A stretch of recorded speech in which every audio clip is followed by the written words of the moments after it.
그래서 여기 그대로 나와 있죠. 입력 데이터 해가지고 우리가 어떤 y란 종속 변수가 있고 이 펑션을 어떻게 잘 찾아갈지. 수리 모델 같은 경우는 애시당초 이 펑션 자체를 우리가 선택을 해가지고 그 펑션에 해당하는 그 파라미터를 우리가 매개변수라고 보통 얘기를 하죠. 이게 매개변수를 데이터로 우리가 찾는 거죠, 사실은. 만약에 어떤 뭐 데이터들이 주어졌을 때 뭐 확률 모델이라고 했을 때 그 확률 분포도 뭐 가우시안 분포도 있고 뭐 유니폼 분포도 있고 등등등 할 텐데 그 각각 가우시안이나 유니폼에 대한 뭐 파라미터는 당연히 다를 거고요. 뭐 베타 분포도 있고 그런 상황에서 우리가 데이터를 바탕으로 우리가 매개 변수를 찾아 나가게 될 거고 근데 다만 그 F는 어느 정도 우리가 모델링을 이제 모델을 좀 선택하고 하죠, 사실은. 근데 이제 블랙박스 기계학습 같은 경우는 사실 일종의 블랙박스이죠, 사실 블랙박스. 이 모델이 F를 정하는 건 아니고 모델을 이미 정하진 않고 일종의 알고리즘은 어느 정도 정하나 그 실제 뭐 수학적 모델에 상관없이 그냥 이 블랙박스를 우리가 뭔지를 캐치하는 거죠. 알고리즘 바탕으로. 그 디테일하게 뭐 어떤 수학적인지는 모르나. 그래서 우리가 이쪽은 이제 블랙박스 알고리즘 관점 기계학습 차원이고 얘는 수리 모델입니다. 사실 그래서 이 수리 모델이 정교하고 완벽하다면은 얘보다는 얘가 더 적합하는 경우들도 사실 있습니다. 근데 우리가 항상 이 수리 모델에서는 일종의 가정들이 들어가고 완벽한 상황들이 쉽지 않으니 그래서 그런 차원에서 생각을 해가지고 사실 여기서부터 이제 시작을 하도록 할게요. 사실 그 리그레션도 사실 여기서부터 시작입니다. 리그레션 자체가. 리그레션이 기계학습에서 먼저 시작이 아니라 애시당초 이 수리 모델에서 시작이에요. 그러니까 선형 리그레션이 가장 베이직한 우리가 그 리그레션이죠.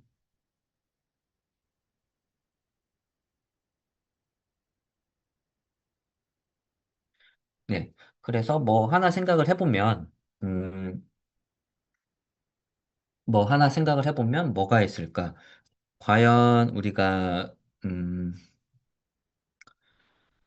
뭐, 뭐랄까, 그, 뭐, 키랑 연봉. 과연 우리가 뭐 어떤 그 사람들이 뭐 키를 입력으로 해서 그분의 연봉을 맞출 수 있는 그러한 예측 알고리즘이나 모델을 만들고 싶다. 키, 그리고 연봉. 아니면, 아니면은 이제 대표적으로 뭐 우리가 어떤 그 뭐 각각의 뭐 사람들이 있을 때 그 사람의 특성을 참고해서 연봉을 예측하는 뭔가를 만들고 싶다. 그 사람의 특성. 그러니까 그 특성도 뭔진 모르겠으나, 그냥 이렇게 사람이 이렇게 있고, 뭐 사람 1이 있고, 이 사람의 연봉이 있는 거죠. 뭐 한 뭐 10억이다 있고, 뭐 어떤 사람이 있고, 이분은 뭐 한 뭐 1억이다. 이런 식으로 있을 텐데, 그러면 어떤 우리가 일종의 모델을 만들고 싶은 거죠. 이 모델을. 그러면은 입력 데이터는 사람입니다. 사람. 순서는 연봉이고, 이것도 마찬가지로 사람이고, 연봉이고, 뭐 연봉 사람 이렇게 되어 있는데, 사실 입력 데이터라기보다는 일종의 사람이 있고 그 어떤 사람의 특성을 활용해서 연봉을 맞추고 싶은 건데 그런 뭔가 모델을 만들고 싶은 건데 뭐 일종의 뭐 인생 설계라고 얘기를 할까요? 그럼 과연 그 연봉에 미치는 요소들은 그 사람의 어떤 특성이 잘 반영되어야 이 연봉을 잘 예측할 수 있냐? 그 관계를 찾아내는 그 특성 자체를 우리는 특징 추출이라고 지난번에 기계학습 그 알고리즘의 그 기계학습 얘기서는 얘기를 했어요. 특징 추출. 그래서 뭐 연봉을 나중에 예측하고 싶은데 그 특징이 도대체 뭐냐? 그 특징을 찾는 것도 우리가 일종의 기계학습 관점 그리고 모델링 관점인 건데 그럼 과연 우리가 그러면 뭐 연관성이 있는지 모르겠으나 사람의 키를 가지고 연봉을 예측하는 모델을 좀 만들어 보자 라고 했을 때 그 사람의 키를 일종의 특징이라고 생각을 하는 거죠. 그럼 얘는 X고 얘는 Y입니다. X고 Y예요. X고 Y고 그 특징을 찾고 특징은 이미 키라고 했고 그러면은 우리가 수리 모델 같은 경우에는 사람의 키 X가 있고 뭐 연봉 Y가 있는 거죠. 그럼 이렇게 뭐 사람들의 데이터를 이렇게 만들 수가 뭐 있겠죠. 이렇게 아예 전혀 연관이 없을 수도 있고 그럼 이렇게 데이터가 찍힌 상황에서 일종의 뭐 함수를 뭐 Y는 뭐 베타 제로 뭐 X1 더하기 베타 2처럼 해가지고 뭐 이렇게 뭐 모델링 해가지고 이 베타 1이랑 베타 제로를 찾을 수가 있고요. 데이터에서 그게 이제 리그레션입니다. 리그레션.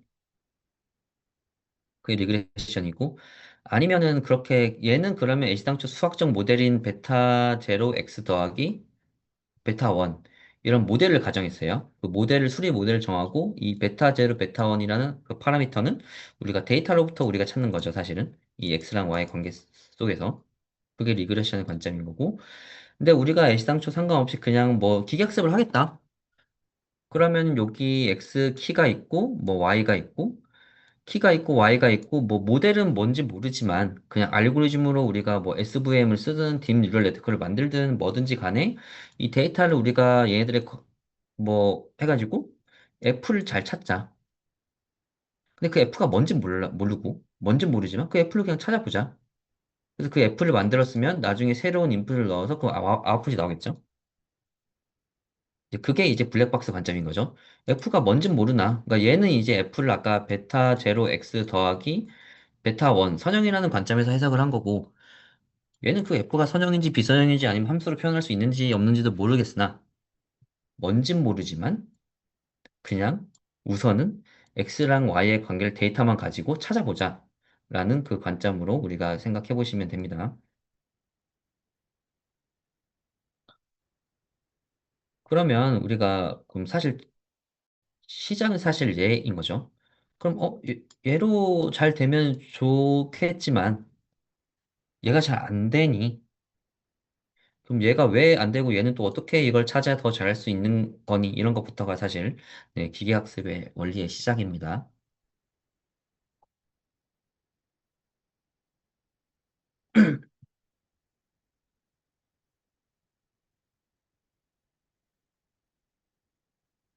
그래서 통계 모델은 수리 모델이다.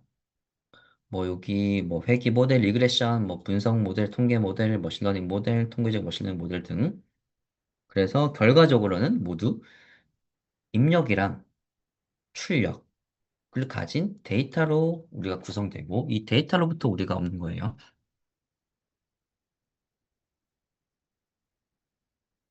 그래서 주로 통계학에서 사용되는 통계 모델은 입력 데이터로 예측 분류 분석을 목적으로 하는 수리 모델을 만드는 거고 여기 회귀 리그레션처럼 기계학습 같은 경우에는 이게 그냥 뭐 뭔지 모르지만 네, 그 출력과 데이터 입력의 그 관계성을 찾는 거죠, 사실.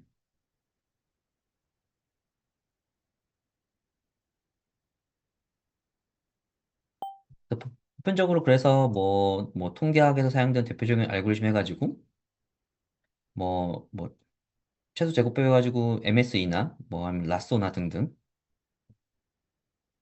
이걸 우리가 구체적으로 다루진 않을 거지만 라쏘 같은 경우는 뭐 그렇지만 이 최소 제곱법은 리그레션 하면서 좀 다룰 거예요.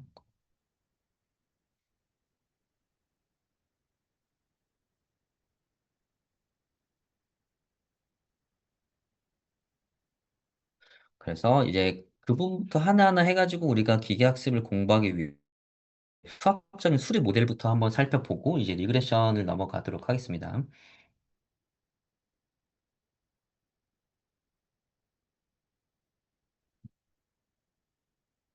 그래서 수리 모델의 요소는 기본적으로 독립변수, 종속변수. 여러분들 그 수학 뭐 교과목에서 이미 다 아시겠지만 뭐 입력, 출력 이 관계를 좀 생각해 보시면 좋습니다.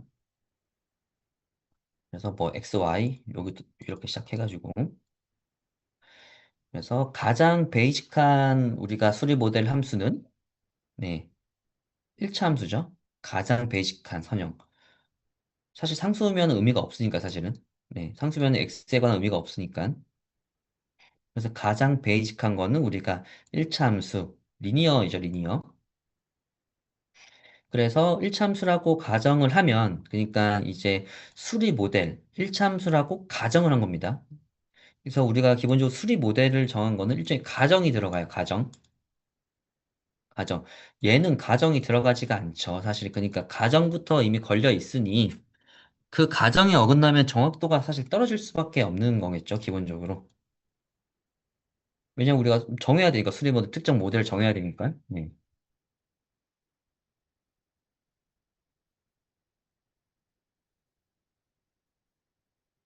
그래서 여기서처럼 우리가 1차 모델이라고 가정을 해보자.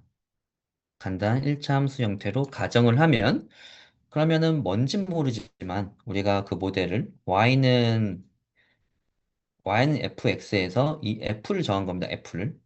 f를 가정을 해서 y는 베타 제로 더하기 베타 1 x로 이렇게 모델을, 수리 모델을 정했습니다, 가정을. 이 베타 제로랑 베타 1은 우리가 모르는 거죠. 얘는 우리가 찾아야 되는 일종의 매개 변수입니다. 보통 뭐 2p optimized라고 해가지고 우리가 찾아야 되는 매개 변수예요.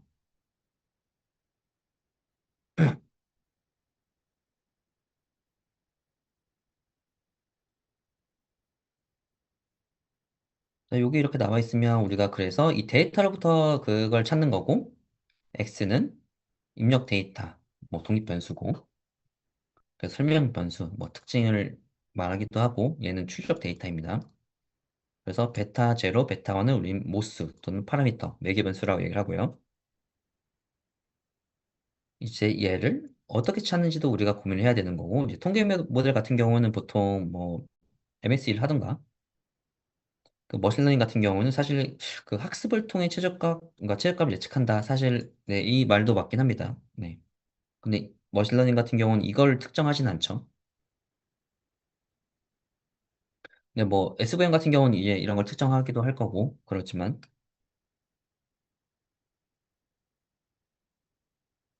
그래서 통계학에서는 뭐 엑셀 독립, 뭐 종속 변수라고 부른다. 기계학습에서는 입력 데이터를 특징, 출력 데이터를 레이블링이라고도 합니다. 꼭 항상 통하는 용어는 아니고 입력 데이터를 뭐 피처, 출력 데이터를 레이블이라고 얘기를 하고 그래서 아까 대표적으로 뭐 사람이랑 연봉의 관계성을 찾고 싶은 모델을 만들고 싶은데 네? 그때 우리가 아까 제가 얘기 드렸던 뭐 키를 정한 거는 이제 특징을 의미대로 하나로 정한 거죠, 사실은.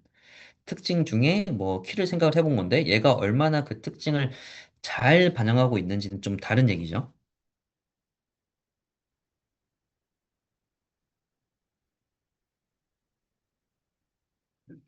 그래서 이런 뭐 모델이 정해졌을 때 우리 이걸 찾는 과정, 그래서 매개 변수를 구하는 과정이고 통계학에서는 statistical learning 또는 estimation이라고 얘기를 하고 머신러닝에서는 학습이라고도 얘기를 하고 이렇게 모델을 정한 다음에 사실 이걸 찾는 것도 머신러닝에서도 할 수 있을 거고요. 애시당초 이 모델을 정하지 않고도 가능할 거고 그렇습니다.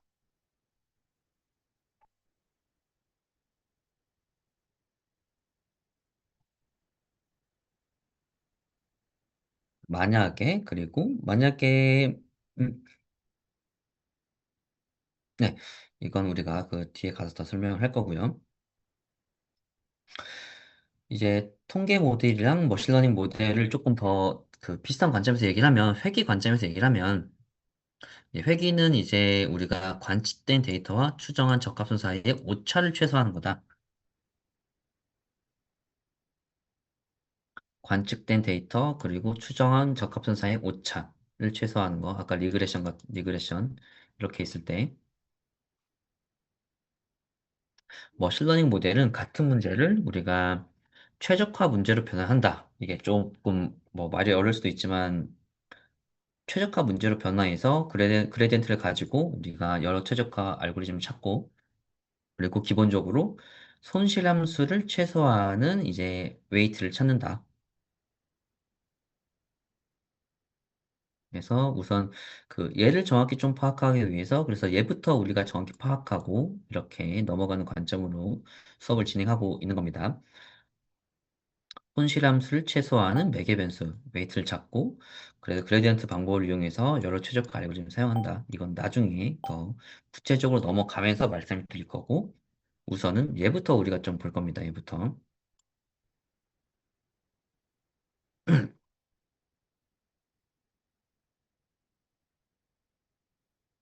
그래서 여기 얘기한 거는 문제를 풀어가는 알고리즘에 따라서 통계 모델 또는 수리 모델인지 머신러닝 모델인지 구분할 수 있다. 이렇게 얘기했는데 사실 우리가 결과적으로 하고 싶은 거는 x랑 y의 관계를 찾는 겁니다. 사실 여기서 이 y랑 x의 관계를 찾을 건데 이걸 어떤 관점에서 지금 수리 모델을 할지 그리고 머신러닝 알고리즘을 할지 이렇게 고민하는 거고요. 기본적으로 회계 같은 경우에는 이제 사실 수리 모델이 더 가깝습니다.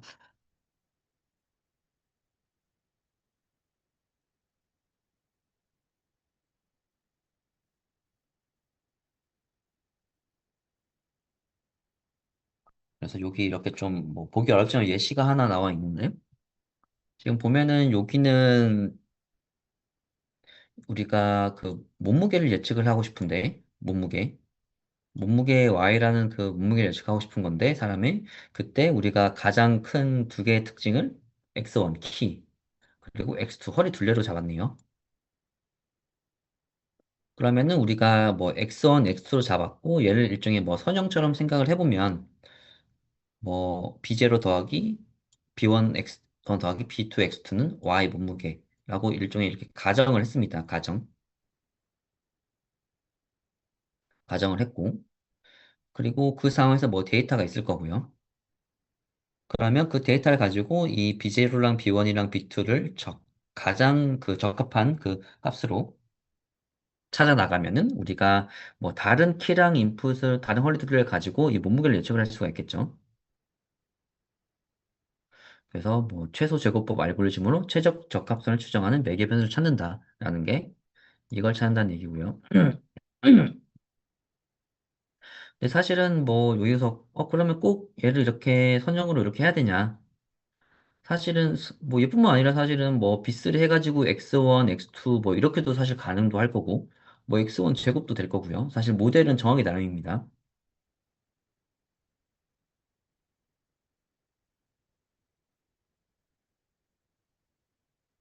음.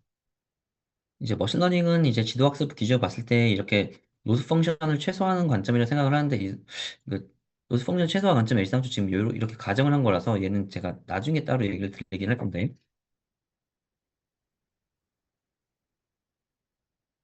우선 얘 관점만 우선 알아두시는 게 가장 적합할 것 같아요. 얘는 왜냐면은 사실 꼭 이렇게 안 해도 상관이 없어서 우선 얘만 우선 좀 보셨으면 좋겠습니다. 얘만. 그리고 아까 말씀드렸던 것처럼 지금 여기서의 특징은 키랑 허리 둘레로 했지만 사실은 뭐 하나 더 잡아가지고 나이 이렇게도 할 수도 있을 거고요.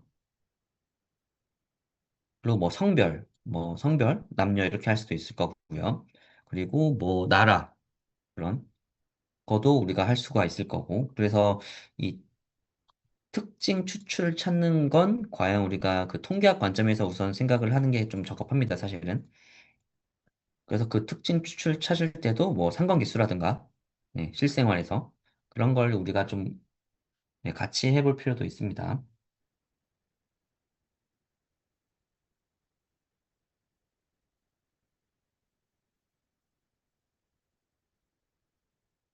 그래서 네, 통계 모델이란 변수 연관성을 나타내는 수학적 표현, 수학적 표현으로 데이터를 설명하거나 예측한다.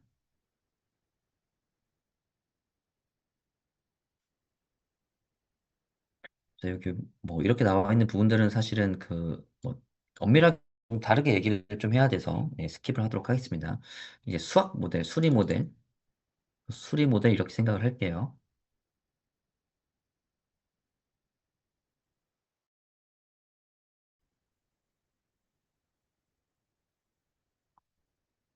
그리고 뭐 용어를 조금 더 말씀드리면 여기 그래서 통계 모델, 머신러닝 모델 이렇게 구분을 조금 요약해서도 설명을 하고 있습니다. 뭐 리그레션, 뭐 리니어 리그레션, 그리고 얘는 슈퍼바이즈 러닝, 그리고 뭐 독립변수, 종속변수, 얘는 특징 레이블, 그리고 얘는 뭐 최소 제곱법, 그리고 아니면 얘는 뭐 그레디언트나 이런 것들 나중에 얘는 더 얘기를 할 거고 지금 좀 중점적으로 보셔야 되는 부분은 이제 이런 부분들 이제 왜 선택하는지를 인과관계로 분석한다. 그리고 연실색을 설명하려고 한다. 그리고 얘는 예측의 정확도를 최적화한다. 사실은 그러니까 블랙박스가 뭔지는 관심이 없는 겁니다, 사실은. 얘는 블랙박스를 우선 첫 번째 선택해야 되기 때문에 블랙박스를 모델링하는 것조차도 사실 중요한 거죠. 그래서 그런 부분들.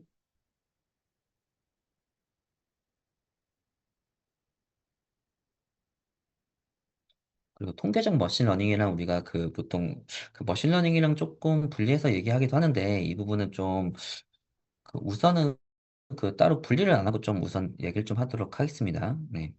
머신러닝이랑 통계적 머신러닝을 좀 우리가 분리하기도 사실 하지만 지금 당장은 분리하는 것보다 우선 머신러닝을 제너럴하게 좀 해가지고 얘기를 좀 하도록 할게요.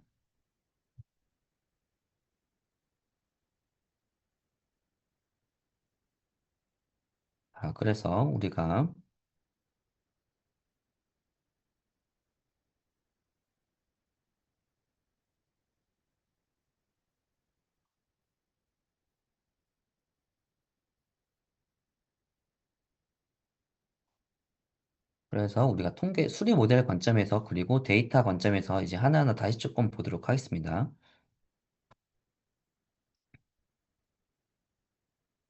지금 우리가 기계학습도 그렇고 우리가 수리 모델도 그렇고 결국 뭐 리그레션도 그렇고 사실은 기본적으로 이 데이터의 처리죠, 데이터.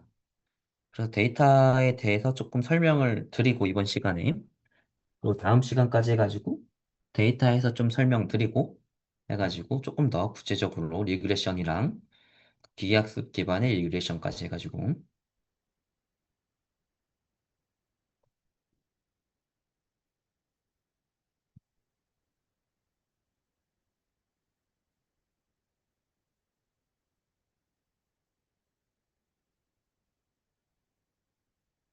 자 이렇게 가보면 뭐 아까랑 비슷한 얘기입니다. 기술 통계학에서 데이터 해가지고 우리 보통 로우 데이터라고 얘기하죠. 로우 데이터. 로우 데이터, 뭐 데이터, 로우 데이터 이렇게 얘기를 하고요. 정보 또는 인포메이션은 데이터를 어떤 목적에 맞게 의미 있게 가공한 형태다. 그러니까 로우 데이터에서 우리가 뭐 중요한 정보, 데이터를 어떤 목적에 맞게 가공한 형태를 인포메이션이라고 얘기를 하고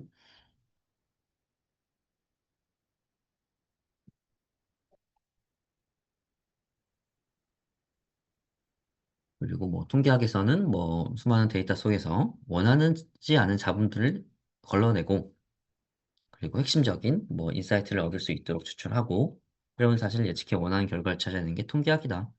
그리고 기계학습이랑 이제 얘는 같이 이제 가고 있습니다. 최근에. 그래서 아까 뭐 이 부분은 이미 다 설명을 드렸고 데이터를 처리하는 과정은 아까 이미 말씀드렸습니다.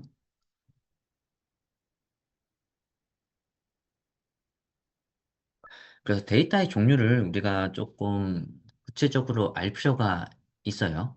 사실은.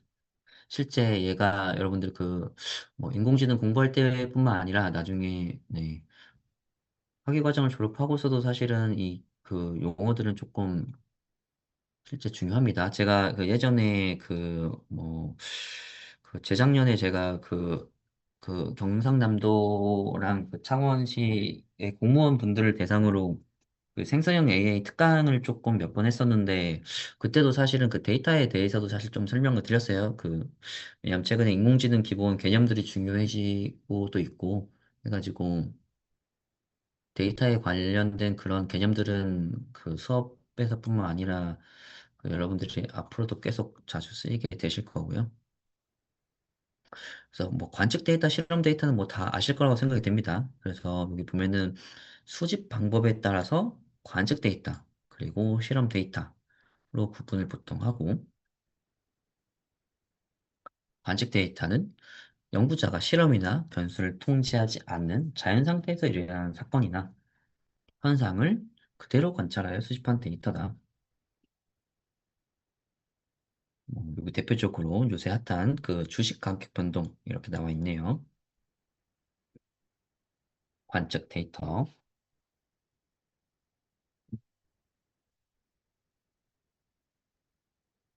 그리고 실험 데이터는 연구자가 직접 실험을 설계하고 변수를 조작하여 데이터를 수집하는 방식이다.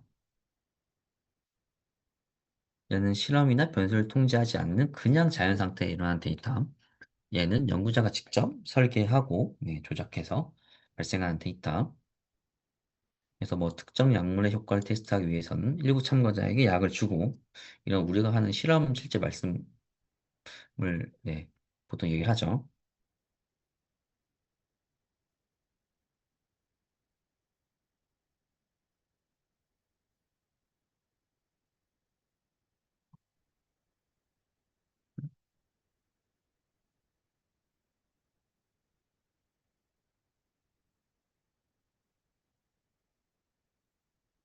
이제 그래서 데이터를 뭐 정리하는 가장 기본적인 방법은 보통 표를 사용하기도 하고 표를 바탕으로 뭐 딴 걸 얘기를 하죠. 그래서 여기 뭐 번호, 이름, 아니면 뭐 이름, 성별, 키, 몸무게 등등 각 그 뭐 특징들이랑 이게 결국 특징이네요, 특징. 이 성별, 키, 몸무게, 건강 상태를 우리 그 등 특징이라고 보통 얘기를 할 수가 있죠. 그래서 이걸 뭐 각 카테고리에 해당하는 뭐 행 데이터 그리고 각 변수의 값을 데이터로 하고 뭐 열을 변수라고 뭐 뭐각 객체를 뭐 행이라 그런다. 이렇게 되어 있는데 사실 여기서 우리가 보는 관점이 바로 데이터를 정리하기 위한 선형대수학이 사실 중요하죠. 선형대수학. 이 데이터를 수학적으로 잘 정리하기 위한 선형대수학. 또 사실 그래서 실제 인공지능 할 땐 중요합니다.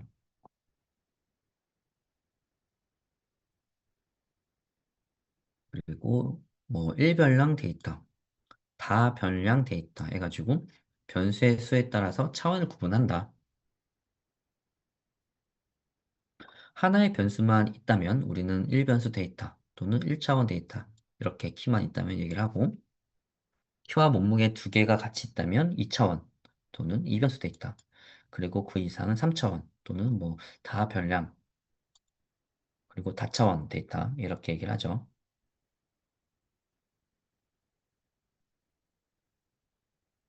그리고 중요한 거 그 정형 데이터, 비정형 데이터 정형 데이터와 비정형 데이터 네, 이 부분은 사실은 좀 우리가 주의 깊게 봐야 될 필요가 있습니다. 그 앞에서처럼 사실은 그 이런 뭐 관측 데이터, 실험 데이터, 그리고 데이터의 종류 정리하는 거 표로, 그리고 뭐 다 변량 데이터는 우리가 좀 바로 와닿을 수 있지만 그 지난번에 제가 그 말씀드린 경상남도 이렇게 그 생성A 강의를 할 때 그 정형이랑 비정형 데이터에 대해서 약간 좀 그 생소한 경우들이 좀 있었어요, 사실은.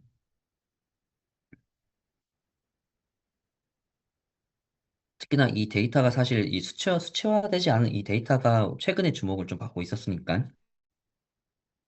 그래서 정형 데이터는 스트럭처럴 데이터이고 비정형은 언스트럭처럴 데이터입니다.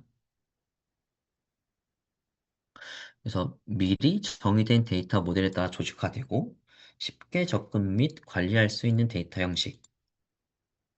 그래서 보통 이제 엑셀로 정리를 잘 할 수 있으면 정형 데이터다 이렇게 이제 얘기를 하기도 하죠.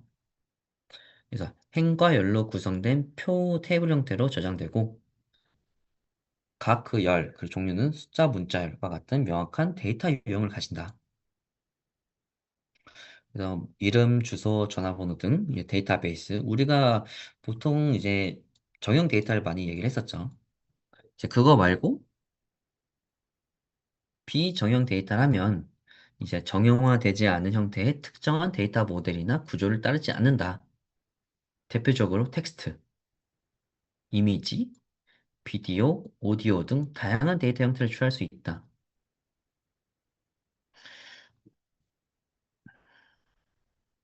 그래서 비정형 데이터는 데이터 양이 매우 방대하고 숨어있는 정보를 추출하기 위해서도 인공지능 기술이 필요할 수도 있다. 애시당초 그 정보를 추출하기 위해서.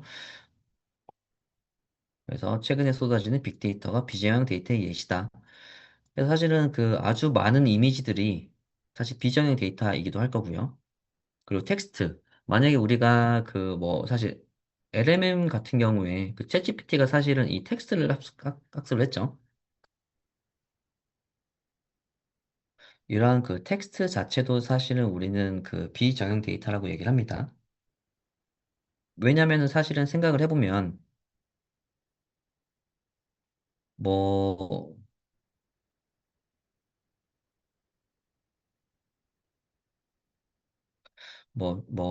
제 성함으로 얘기하면 뭐, KJH는 KGH는, 뭐뭐 살, 뭐 30, 15살이다.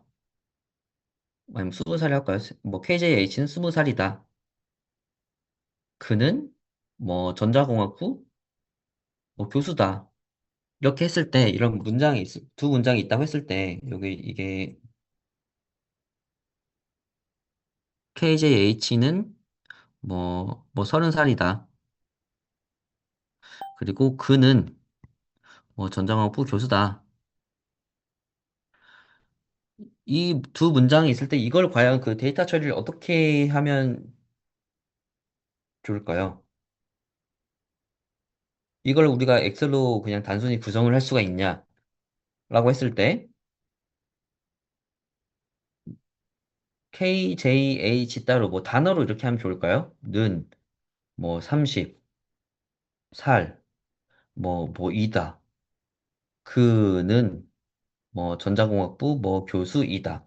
라고 했을 때 과연 이렇게 따로 하는 게 좋을까요? 아니면 근데 문제는 그렇게 따로 하면 그 he는 우리가 아는 he는 사실 이 KJH인지를 아는 건 사실 이 문장에서만 가능하죠, 사실은. 만약에 엑셀처럼 그냥 따로따로 단어로 하다 버리면 사실 그 he랑 KJH랑 그 연관이 있는지 컴퓨터는 알 방법이 사실 없습니다, 사실은. KJH 해가지고 그 는이라고 했을 때, 과연 그 he가 의미하는 거는 KJH인 건지 아니면 우리가 그냥 아는 she 중에 he를 말하는 건지 사실은 일종의 컨텍스트, 일종의 맥락을 우리가 알 수가 없죠, 사실은 텍스트 같은 경우에. 그게 이제 굉장히 이제 비정형 데이터를 다루기 어려운 거죠, 사실은. 비정형 데이터. 그래서 최근에는 이 비정형 데이터가 이제 데이터가 워낙 많아지고 하니까 사실은. 네, 그렇고요. 그래서 이게 비디오도 그렇고 등등. 어쨌든. 그래서 정형 데이터. 우리가 기존에 했던 데이터 분석의 모델의 수학 모델의 바탕은 대부분 다 정형 데이터입니다. 정형 데이터.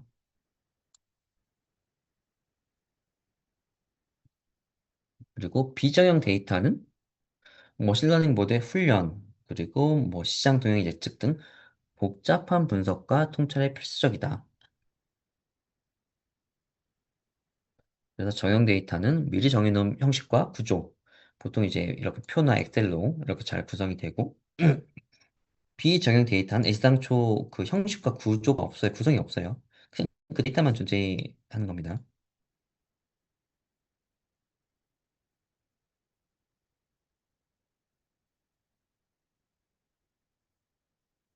그리고 우리가 아까 예시를 들었지만 사실은 그 일종의 문맥이죠. 문맥. KJH는 30살이다. 30살은 아니지만 그는 전종학부 교수이다. 라고 했을 때 사실은 이거를 꼭 인공지능처럼 번역을 하는 게 아니라 네, 사실 그냥 번역기 말고도 사실 이러한 해석 자체를 우리가 인공지능 관점이 아니라 사실 수학적 모델을 하는 것도 일종의 자연어 처리, 신호 처리 분야에도 사실은 있습니다. 자연어 처리. 하는 얘기긴 하지만, 네. 어제 저런 번역 자체가 그 LMM을 도입해가지고 사실 최근에 그 트랜스포머 구조라든가 이런 것 때문에 아주 성능이 좋아졌죠, 사실은. 컴퓨터 입장에서는 컨텍스트 맥락을 파악하는 게 사실 굉장히 어려운 부분이었어요, 원래는. 그렇고. 그래서 뭐 데이터에 대해서 조금 더 설명을 드리면, 양적 데이터, 질적 데이터로도 우리가 이제 카테고리를 나눌 수가 있습니다. 양적 데이터라 하면 숫자 형태로 측정되고 사칙 연산이 가능하고 그 연산을 통해서 양을 나타내는 숫자를 표현한다. 그리고 우리가 수치화로 나타내니까 연속 또는 이산 이렇게 구분을 하죠. 기본적으로 컨티뉴어스하냐 뭐 디스크리트하냐 키, 몸무게, 길이, 무게와 같은 연속적인 값 일종의 아날로그 값은 사실은 연속 데이터죠. 그리고 이산 데이터 사람 수, 자동차 수 이런 것처럼 아니, 근데 그 우리가 뭐 키 할 때도 뭐 170.5 아니 뭐 180.1 이렇게 이것도 사실 일종의 디스크릿한 거 아니냐라고 얘기를 할 수 있지만 사실 엄밀하게 얘기하면 키는 뭐 0부터 뭐 무한대까지 사실 잘할 수 있을지 모르겠지만 무한대까지 제공되는 그 연속적인 숫자인 거죠, 사실은. 우리가 얘기하는 170.5 아니 뭐 180은 사실 일종의 얘는 디스크릿하게 만든 겁니다. 연속적인 거를 우리가 디스크릿하게 만들어서 180이라고 얘기를 하는 거예요. 연속입니다, 연속.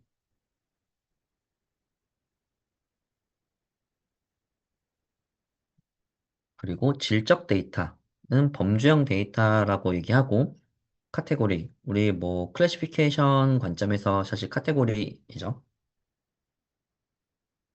그래서 수치로 측정되지 않고 어느 특정한 범죄에 속한 특성이나 품질로 표시하고 카테고리 또는 클래스 클래시피케이션 별로 구분해서 사용한다.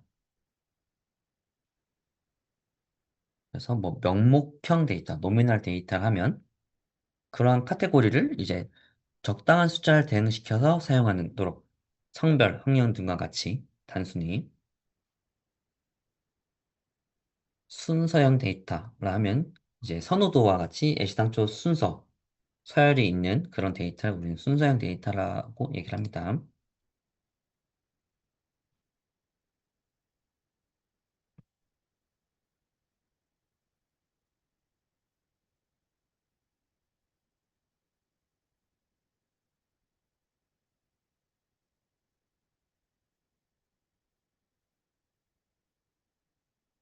그래서 뭐 데이터의 종류를 우리가 이렇게 좀 구분해서 얘기를 하면 계산할 수 있다, 계산할 수 없다 해가지고 계산할 수 있으면 양적, 그리고 없으면 질적이고 그리고 연속 또는 이산. 네. 그래서 연속 같은 경우는 비율 척도 연속이니까. 그래서 여기 신장 체중 이렇게 나와 있고 여기 되어 있는 것처럼 아날로그. 그리고 신장도 178점 뭐 이렇게 나와 쭉쭉쭉 사실 가능하죠.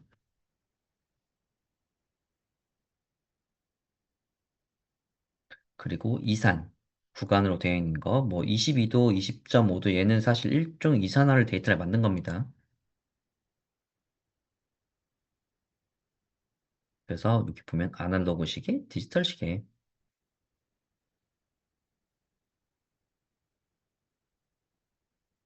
그리고 우리가 그래서 슈퍼바이즈드 러닝을 얘기할 때도 사실은 그, 그, 뭐, 슈퍼바이즈드 러닝 얘기할 때도 우리가 클래시피케이션이랑 리그레션을 우리가 나누는데 보통 슈퍼바이즈드 러닝에서 리그레션은 약간 그 연속형 데이터를 얘기를 하고 클래시피케이션은 이산형 데이터를 가지고 얘기를 하죠.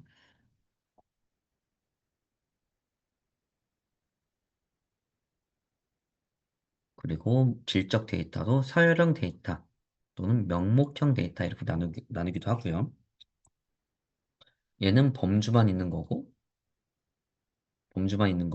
예, 얘는 범주랑 순위까지 같이 있을 때 우리는 그 서열형 데이터라고 얘기를 합니다. 그래서 여기 네, 비슷한 말이 계속 있는 거라서 데이터가 갖는 특성은 숫자로 표현하는 척도에 따라서 그래서 명목 척도, 순서 척도, 구간이나 등간 척도, 비율 척도로도 얘기를 한다. 그래서 아까 단순한 순서가 없는 명목, 질적을 나누는 거, 그리고 서열까지 같이 있으면 순서 척도, 그리고 비율, 뭐 구간 이런 것도 다 연속 그 수치화된 데이터에 대해서 얘기를 할 수 있고,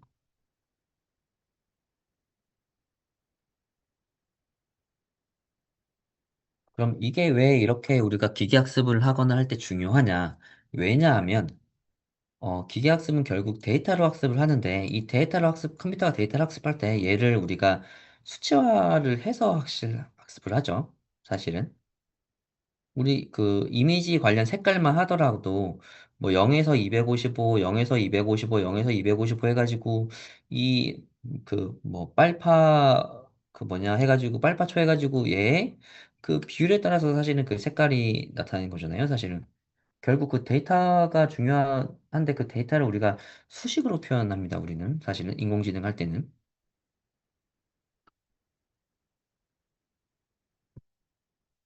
그래서 여기 뭐 그 예시로 학생 정보 데이터셋에서 특정 변수인 키에 대한 데이터 표본 샘플을 수식으로 표현하는 방법을 예시를 하면 변수를 x라고 하고 20명 학생에 대한 데이터를 우리가 표현을 하고요.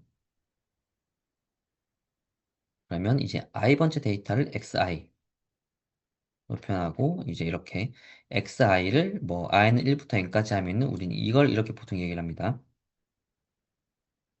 이렇게 집합처럼 이제 x1, x2, xn 이 데이터를 우리는 xi, i는 1부터 n까지 얘기를 하고 그렇게 뭐 여러 개 키 데이터가 있으면 네, 이렇게 x를 x 뭐 i는 1부터 3까지 이런 식으로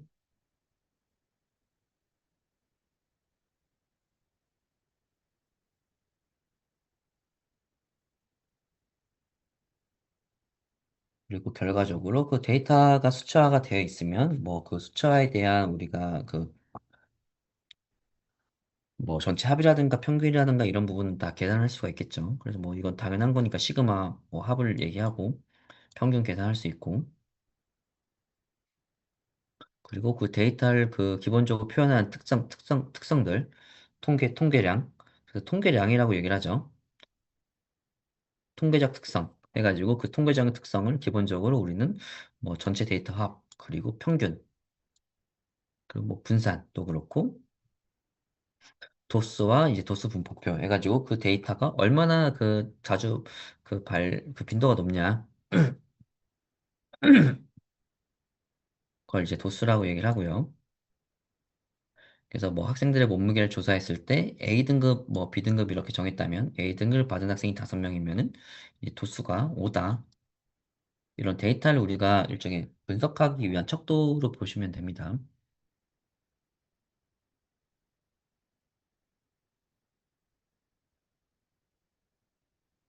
그리고 우리가 데이터를 표현할 때 뭐 우리가 확률과 통계 구체적으로 수업을 그 얘기를 깊게 다루진 않지만 데이터의 구간도 우리가 어떻게 설정할지도 사실은 좀 잘 통계적으로도 생각을 해볼 필요가 있죠. 그래서 전체 몸무게 데이터의 범위를 몇 개 구간으로 나누는 게 좋냐. 그리고 이렇게 분할한 범위를 우리는 이제 보통 빈이라고 얘기해요. 계급 빈. 그 계급을 대표하는 건 계급값이라고 얘기를 하고, 얘는 이제 통계 쪽 얘기할 때 조금 더 우리가 얘기를 해야 되는데 사실 그 부분까지 얘기할 시간 좀 없을 것 같고요. 그래서 뭐 히스토그램 이런 부분도 다 사실 다 그 안다고 가정해서 얘기를 좀 하겠습니다.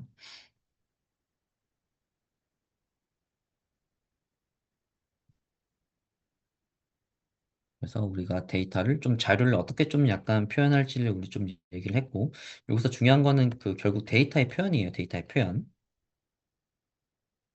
그리고 이 비정형 데이터랑 정형 데이터의 의미는 꼭 여러분들 기억을 좀 해주셨으면 좋겠고요. 그래서 사실은 그 이제 거의 6시 50분이 돼가지고 그 다음 시간부터는 이제 기술 통계학 해가지고 뭐, 이 통계적인 부분 살짝 얘기 드리고, 사실 통계적인 부분은 일종의 그 나중을 우리가 위한 좀, 네, 통계적인 부분 살짝 얘기 드리고, 결국 다음 시간부터 좀 중요하게 얘기를 다룰 부분은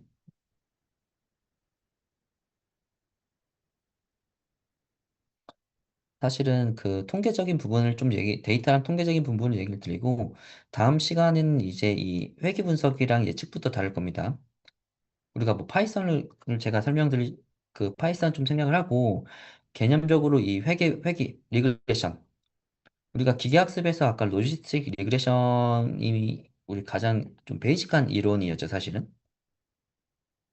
그래서 이 희귀 모델을 우리가 좀 어떻게 조금 실제 수학적 모델, 통계적 모델을 다루고, 그래서 이렇게 좀 이게 어떻게 좀 적용되는지, 어떻게 실제 구하는지, 이걸 보고 이제 이걸 바탕으로 나중에 기계학습에서는 어떻게 좀 하는지를 좀 설명을 드릴 거고요. 그래서 다음 시간에는 이 리그레션 부분부터 해가지고 다시 좀 수업을 좀 나가도록 하겠습니다. 그리고 그 중간고사는 그래서 사실은 그 오늘 수업까지는 대부분 그 개념 위주로 좀 나가고 그리고 오늘 다음 시간부터 배우는 이 리그레션부터 해가지고 사실 수학적인 부분이 좀 다뤄질 겁니다.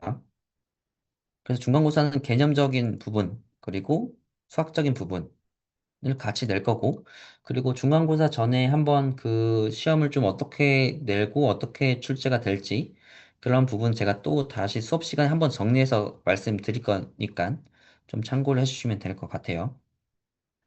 그래서 오늘 수업은 여기까지 하고 여러분들 그 다음 주는 휴강이고 그 다다음 주에 목요일이랑 금요일에 그 얘기를 좀 할 거고 동영상도 올라갈 겁니다. 그래서 그런 부분들 LMS를 꼭 참고해가지고 잘 좀 봐주셨으면 좋겠어요. 왜냐면은 그 다음 주 수업을 안 하니까 그 결국 우리 중간고사 전까지는 16일에 1시간, 17일에 3시간, 그리고 동영상을 몇 시간 올릴지 모르겠지만 동영상까지 해가지고 그 중간고사 전이 이거예요.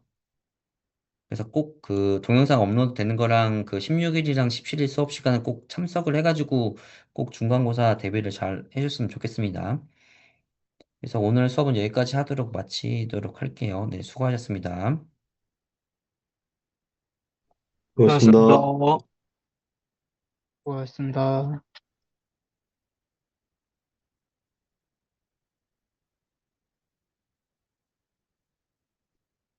네, 개인적으로 궁금한 거 있으시면 그 LMS로 네, 연락 주시면 됩니다. 아니면 메일 주셔도 되고요. 예.